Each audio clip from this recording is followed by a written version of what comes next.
It is often said that there is no such thing as an anti war film, that every film that attempts to be anti war ends up glorifying it in some way. However, in the spectrum of films that are anti war, two stand out as films that are testaments to the raw idea of an anti war film. These films being Stanley Kubrick's 1957 Paths of Glory and Sam Mendes's 2005 Jarhead.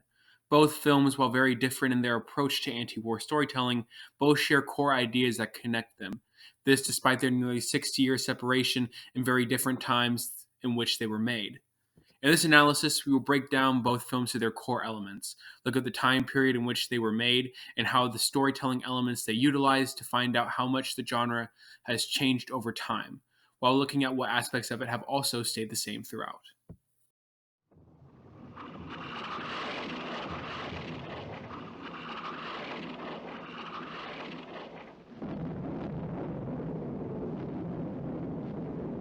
Stanley Kubrick's Paths of Glory is considered one of his forgotten masterpieces.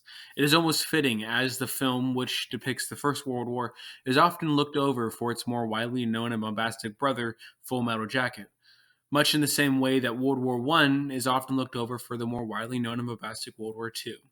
With Paths of Glory, Kubrick set out to depict the true horrors of war, not necessarily the blood and death of the conflict, however, there is plenty of that, yet the true horror of war that is found in the hypocrisy and ignorance of those in charge. Paths of Glory follows the tale of Colonel Dax, a French officer placed in charge of seizing a German position known as the Ant Hill by his commanding officers.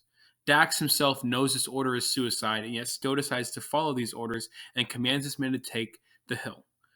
Dax's prediction is correct, and the Ant Hill charge ends in complete failure, with thousands of men dying because of the incompetence of higher command.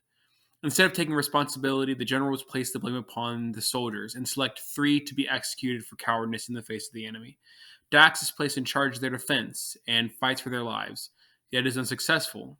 And through the movie, Dax discovers that not only was there never going to be justice or accountability for the actions of the generals that day, yet even in the brief moment when justice is thought to have been achieved, it is revealed that it was all politics, a game of power and profits, which cost the lives of innocent men, brave men, men willing to risk their lives for the idea of a greater cause.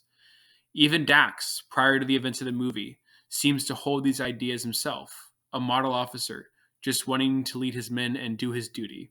Yet when that illusion is shattered, he breaks and he snaps back. I apologize for not being entirely honest with you. I apologize for not revealing my true feelings. I apologize, sir, for not telling you sooner that you're a degenerate, sadistic old man. And you can go to hell before I apologize to you now or ever again. The most scary part of Paths of Glory isn't the blood or death. It's that if Dax wishes to continue to lead, continue to fight, if he wants to win this war, he must become complacent in an unjust system.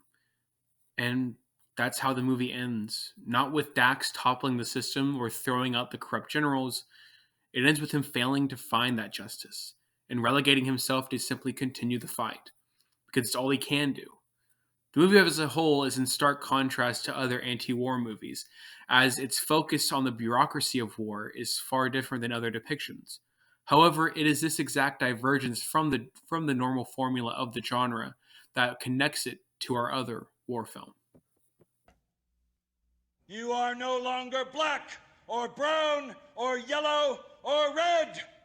You are now green. You are light green or dark green. Do you understand?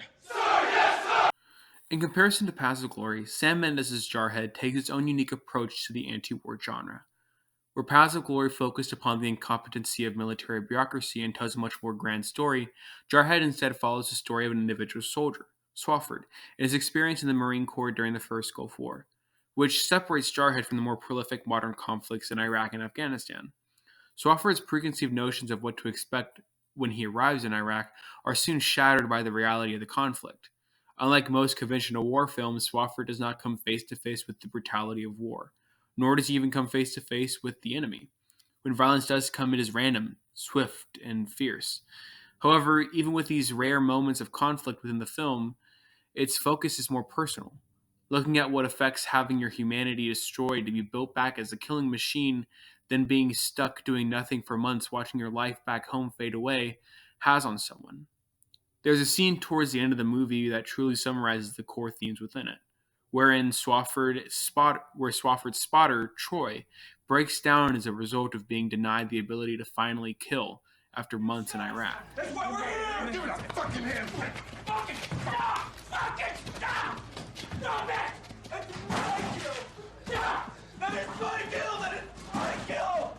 You fucking desk jockey! It's a fucking prick!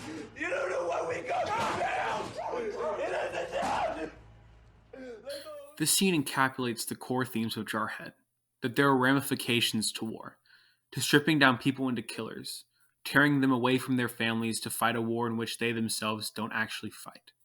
Then they are told to go home, turn in their rifles for time cards or a desk, and try to reintegrate into society. However, as the film shows, no matter how much a Jarhead tries to distance themselves from the conflict, they will always keep a piece of themselves there, lost to war. This is the core message that Jarhead presents to its audience, and is what cements it as our other key war film.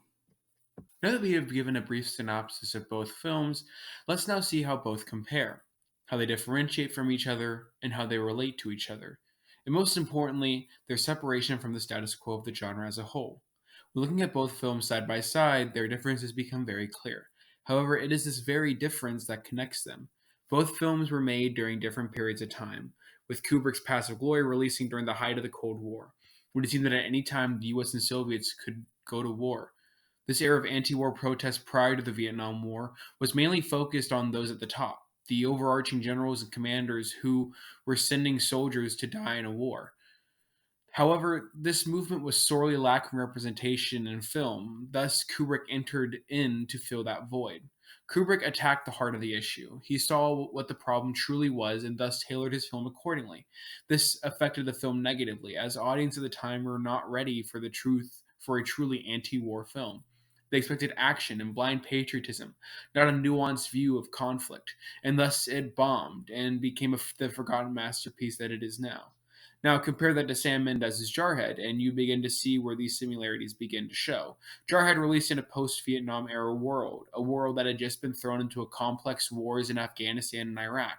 With these changing times, the focus of the anti-war movement began to shift towards talking about soldiers' mental health and PTSD. As was the, as was with the growing amount of veteran homelessness and suicide. This is not to say that these issues had never been around, however, they did begin to take center stage in the minds of Americans. And this is seen reflected in most modern war films post Vietnam and post Iraq, a draw away from the subjects of older anti war films like Paths of Glory and towards looking at the effects that war has on people. However, like with Paths of Glory, Jarhead does things differently compared to movies of its generation. Instead of focusing on the horrors that war causes, Jarhead shows what being separated from the rest of society has on its soldiers. The mental toll, the growing suicidal tendencies, the effects that the military machine and system truly has on the modern soldier. These are heavy subjects that most films shy away from, yet not Jarhead. Unlike most war films of the modern era that treat this issue primarily as backdrop, Jarhead dives deep into these issues, unafraid to talk about them. This connects the films on a narrative and thematic level. However, both are also connected via their technical aspects. To observe this, we will look at two similar scenes in both movies and do a quick technical analysis on both. First, it is important to note that both these films' pacings are wildly different, with Jarhead being a slow burn, and where the true action does not begin until the end, while in Paths of Glory, the pacing of the film is flipped, and the bombastic opening precedes the main events of the film. However, once both films begin to explore their characters and individual scenes, their connection begins to show, which is one of the core things that connects these two films, that being its focus on character. Very little does the camera focus away from characters and scenes. In both films, the establishing shots are very vast wides. Yet once put in the scene, the camera very rarely pulls away from the characters, allowing them to be the focus. Even in both movies' battle scenes, the camera remains on the protagonist, grounding the story in their experiences and thus allowing both films to continue that connection to the audience that many directors would lose when filming a climactic battle scene. In conclusion, it is clear to see that the main difference of these films are their subject matter and the culture and time periods they were created in. However, despite their nearly 60-year separation, these two films' core values and messages remain the same, and most importantly, both stood out from anti war films of their time. The best way I could sum it up is to see Kubrick and Mendez as owners of the same house at two different times. While both may fill the house with different furniture and appliances, and maybe even paint the walls a different color, that house will still, at its core, remain the same. The same foundation, the same walls, the same soul.